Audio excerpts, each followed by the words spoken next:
Hi, I'm Aly Dosdall for We Are Memory Keepers, and today I'm going to share some tips and tricks with you for using the new Precision Press Advanced Stamping Tool. Let me show you some projects and I'll share some features of the tool with you while I do that.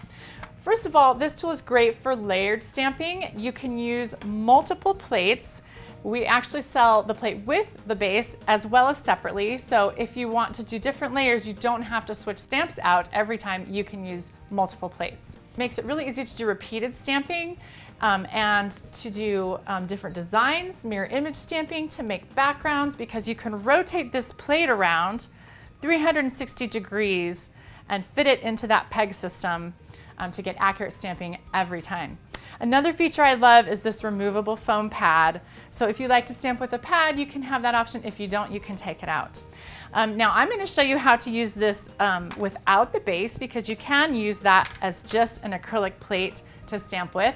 And what I love about it is it has these rubber pieces on the corners rather than foam, which allows a lot more stability when you're pressing the plate down to stamp. So your image is always perfect. So let's go ahead and learn how to make this pretty mixed media card. And when I made the card, I used the beautiful Vicki Boutin stamp and die sets, and I used the stamps from that set. So we're gonna go ahead and make that.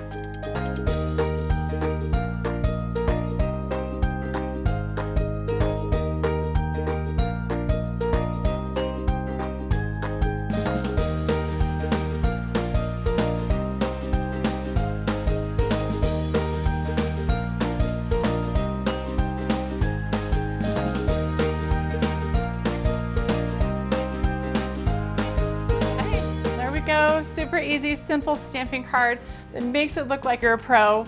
I know I struggle with stamping sometimes, but the Precision Press Advanced makes me feel like I'm an expert.